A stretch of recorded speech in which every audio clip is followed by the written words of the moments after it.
Everyone. तो बच्चों आज हम पढ़ने जा रहे हैं मनुष्य में जनन की क्रिया। अब हम देखेंगे मनुष्य में जनन की क्रिया कितने चरणों में संपन्न होती है। देखिए हमारा पहला चरण जो है युग्मक जनन, जिसे हम कहते हैं गैमेटोजेनेसिस। यानी इस चरण में नर व मादा युग्मकों का निर्माण होता है। यानी मेल गैमेट्स बनेंगे स्पर्म और फीमेल गैमेट्स बनेंगे ओवम। नेक्स्ट देखिए सेकेंड वीर्यसेचन यानी इंसेमिनेशन। इस चरण में जो नर द्वारा सीमन होता है वीर्य को मादा के वेजाइना में छोड़ा जाता है। थर्ड देखिए बच्चों युग्मक संलयन, जिसे हम कहते हैं निषेचन या फर्टिलाइजेशन। यानी नर व मादा युग्मकों का संलयन होता है।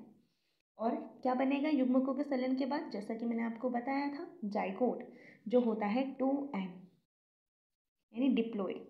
अब युग्मकों के संलयन के बाद एक युग्म द्विगुणित संरचना का निर्माण होता है जिसे हम कहते हैं जाइगोट। और फिर क्या होगा, जाइगोट का विदलन होगा और विदलन के बाद एम्ब्रियो का निर्माण हो जाएगा।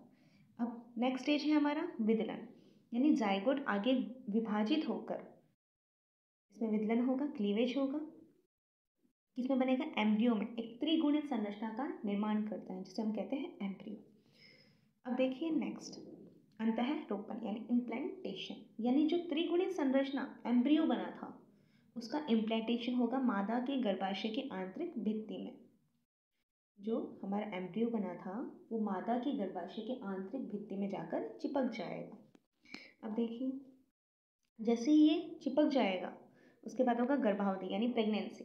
जैसे कि हमें पता है मनुष्य में प्रेगनेंसी कितने दिनों की होती है, 270 दिनों की यानी 9 महीने की। और प्रेगनेंसी कंप्लीट होने के बाद क्या होगा, पार्चुलेशन जिसे हम कहते हैं विभाजन, यानी एक शिशु का जन्म हो जाएगा। अब देखिए युग्मक जनन गैमेटोजेनेसिस। युग्मकों के निर्माण की क्रिया को ही युग्मक जनन कहते हैं। जैसा कि मैंने आपको बताया, नर में युग्मक बनेगा शुक्राणु जिसे हम कहते हैं स्पर्म और मादा में बनेगा अंडाणु जिसे हम कहते हैं ओवम। सेकेंड देखिए वीर्यसेचन यानी इंसेमिनेशन। नर के द्वारा मादा की वेजाइना में सीमन को छोड़ना ही इंसेमिनेशन या वीर्यसेचन कहलाता है। नेक्स्ट देखिए बच्चों निषेचन यानी फर्टिलाइजेशन।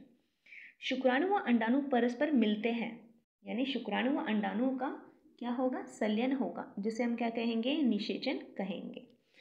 निषेचन के बाद मैंने आपको बताया एक द्विगुणित संरचना का निर्माण होता है जिसे हम क्या कहते हैं, युग्मनज। देखिए निषेचन के उपरांत एक कोशिकीय द्विगुणित संरचना बनती है जिसे हम क्या कहते हैं, युग्मनज। और जैसे युग्मनज होगा इसका विदलन होगा और विदलन होगा, देखिए युग्मनज में होने वाले समसूत्री विभाजन। कैसे विभाजन, समसूत्री विभाजन, जिसे हम क्या कहेंगे, क्लीवेज कहेंगे। समसूत्री विभाजन में गुणसूत्र की संख्या आदि आदि नहीं होती। जितने पेरेंट्स में गुणसूत्र होंगे उतने ही क्या होंगे, संतति में गुणसूत्र होंगे। देखिए इस तरह से होंगे, ये हो गया पेरेंट। अब यह है इसकी संतति जो कैसी होगी, द्विगुणित। यह है हमारा समसूत्री विभाजन, समसूत्री विभाजन। और देखिए यह है पेरेंट, यह है पेरेंट, यह है संतति। इसमें क्या है, गुणसूत्र की संख्या आधी आधी होगी, तो यह हमारा हो जाएगा अर्धसूत्री विभाजन। आगे देखिए बच्चों विदलन हो गया, फिर होगा अंतःरोपण जिसे हम कहते हैं इम्प्लांटेशन। यानी एम्ब्रियो बना हमारे पास, एम्ब्रियो का गर्भाशय की आंतरिक भित्ति से चिपकना ही क्या कहलाएगा, अंतःरोपण कहलाएगा। नेक्स्ट देखिए फिर क्या होगी, प्रेगनेंसी।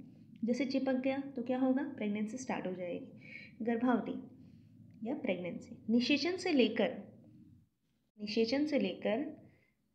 गर्भ की निषेचन से लेकर अवधि तक, निषेचन से स्टार्ट हो जाएगा और एक निश्चित अवधि तक गर्भावधि कहलाता है। यानी जब फर्टिलाइज्ड होगा एग, मतलब इम्प्लांटेशन हो गया, उसके बाद इम्प्लांटेशन हो गया, उसके बाद क्या स्टार्ट हो जाएगी, गर्भावधि स्टार्ट हो जाएगी। अब देखिए अलग अलग जंतुओं में अलग अलग होती है ये। जैसे मनुष्य में 270 दिन की और कुत्ते में कितने दिन की होती है, 2 महीने की, यानी 60 दिन की। गर्भावधि कंप्लीट होगी, फिर क्या होगा, पार्चुलेशन होगा। सीधी सी बात, एक शिशु का जन्म हो जाएगा। मादा द्वारा विकसित शिशु को जन्म देना ही क्या कहलाएगा, पार्चुलेशन कहलाएगा। तो बच्चों ये था हमारा मनुष्य में जनन की क्रिया। आई होप आपको अच्छे समझ में आया होगा, और प्लीज़ इस चैनल को लाइक, शेयर और सब्सक्राइब ज़रूर कीजिएगा। जो बच्चे हैं, जो 12th में हैं, जिनके बायोलॉजी है, उनकी बहुत ज़्यादा हेल्प हो जाएगी। Please like, share and subscribe the channel. और अगर आप चाहते हैं कि मैं ऐसे ही वीडियोस और ऐसा ही वीडियोस और अपलोड करूं, तो प्लीज़ कमेंट ज़रूर कीजिएगा। इससे मुझे हौसला मिलेगा और मेरी हिम्मत बनी रहेगी, और मैं ऐसे ही वीडियोस और अपलोड कर पाऊँगी। Thank you.